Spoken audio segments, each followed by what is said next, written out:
ಎಲ್ಲರಿಗೂ ನಮಸ್ಕಾರ.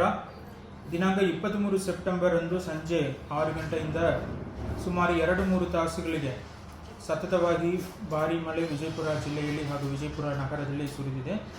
ಹೆಚ್ಚಿನ ಸಂಖ್ಯೆಯಾದರೆ ತಿಕೋಟ ತಾಲೂಕಲ್ಲಿ 76 ಮಿಲಿಮೀಟರ್ ಅಷ್ಟು ಮಳೆ ಸುರಿದಿದೆ. ಕನಿಷ್ಠ ಇಂಡಿ ತಾಲೂಕಲ್ಲಿ 7 ಮಿಲಿಮೀಟರ್ ಅಷ್ಟು ಮಳೆ ಸುರಿದಿದೆ. ವಿಜಯಪುರ ತಾಲೂಕಲ್ಲಿ ಅದರಲ್ಲಿ ವಿಜಯಪುರ ನಗರ ಸೇರಿದಂತೆ 40 ಮಿಲಿಮೀಟರ್ ಅಷ್ಟು ಮಳೆ ಆಗಿರುವುದು ಕಂಡುಬರುತ್ತದೆ. ಈ ಮಳೆಯಿಂದ ಜಿಲ್ಲೆಯ ವಿವಿಧ ಭಾಗಗಳಲ್ಲಿ ನೀರು ಜಾಸ್ತಿ ಪ್ರಮಾಣದಲ್ಲಿ ಕೆರೆಗಟ್ಟೆಗಳಿಗೆ ಹೋಗುವುದು ಮತ್ತು ತಗ್ಗು ಪ್ರದೇಶಗಳಲ್ಲಿ ನಿಲ್ಲುವುದು ಈ ಥರ ಘಟನೆಗಳು ಆಗಿದೆ. ಅದರಲ್ಲಿ ವಿಜಯಪುರ ನಗರದಲ್ಲಿ ಭಾಳಷ್ಟು ಕಡೆ ನೀರು ನಿಂತಿರುವುದರಿಂದ ಮತ್ತು ಕೆಲವೊಂದು ಮನೆಗಳಿಗೆ ನೀರು ನುಗ್ಗಿರುವುದರಿಂದ ಕೆಲವೊಂದು ಸಾರ್ವಜನಿಕರಿಗೆ ತೊಂದರೆಯಾಗಿದೆ. ಅದನ್ನು ಮಹಾನಗರ ಪಾಲಿಕೆಯವರು ತುರ್ತು ಕ್ರಮವಾಗಿ ಕೈಗೊಂಡು ಎಲ್ಲ ನೀರನ್ನು ಹೊರಗೆ ಕಳಿಸುವ ಒಂದು ವ್ಯವಸ್ಥೆಯನ್ನು ಮಾಡ್ತಾ ಇದ್ದಾರೆ.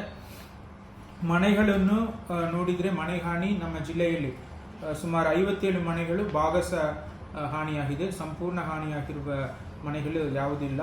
ಅದೇ ರೀತಿ ಮಾನವ ಜೀವಹಾನಿ ಅಥವಾ ಪ್ರಾಣಿ ಜೀವಹಾನಿ ಕೂಡ ಯಾವುದು ಆಗಿರುವುದು ಇಲ್ಲಿ ತನಕ ನಮಗೆ ಕಂಡುಬರುವುದಿಲ್ಲ. ಬೆಳೆ ಹಾನಿ ಒಟ್ಟಾರೆ 2000 ಹೆಕ್ಟೇರ್ ಅಷ್ಟು ಅಂದಾಜು ಹಾನಿಯಾಗಿದೆ. ಈ ಸತತವಾಗಿ ಸರ್ವೆ ಕಾರ್ಯ ಮುಗಿದ ಮೇಲೆ ಸರಿಯಾದ ಮಾಹಿತಿ ನಮಗೆ ಸಿಗಲಿದೆ. ನಾಳೆ ದಿನಾಂಕ 25 ಸೆಪ್ಟೆಂಬರ್ ಅಂದು ಜಿಲ್ಲಾ ಉಸ್ತುವಾರಿ ಸಚಿವರು ನಮ್ಮ ಜಿಲ್ಲೆಯಲ್ಲಿ ಮಳೆಯಿಂದ ಬಾಧಿತರಾಗಿರುವ ವಿವಿಧ ಪ್ರದೇಶಗಳಿಗೆ ಭೇಟಿ ಕೊಡುವುದು ಮತ್ತು ಸಾರ್ವಜನಿಕರನ್ನು ಭೇಟಿ ಮಾಡುವುದು. ತದನಂತರ ನಮ್ಮ ಜಿಲ್ಲಾ ಪಂಚಾಯತ್ ಕಾರ್ಯಾಲಯದಲ್ಲಿ ಒಂದು ಪ್ರಗತಿ ಪರಿಶೀಲನೆ ಸಭೆಯನ್ನು ಕೂಡ ಕೈಗೊಳ್ಳಲಿದ್ದಾರೆ. ಆದ್ದರಿಂದ ನಮ್ಮ ಜಿಲ್ಲಾಡಳಿತ ಮತ್ತು ವಿವಿಧ ಇಲಾಖೆಗಳಿಂದ ಮಾನ್ಯ ಸಚಿವರೊಂದು ಸಲಹೆಗಳ ಮೇರೆಗೆ ಎಲ್ಲ ಮಳೆ ನಿವಾರಣಾ ಕ್ರಮಗಳನ್ನು ಕೈಗೊಳ್ಳುತ್ತಾ ಇದ್ದೀವಿ ಎಂದು ಈ ಸಂದರ್ಭದಲ್ಲಿ ಹೇಳಿಕೊಳ್ತೀನಿ. ಧನ್ಯವಾದಗಳು.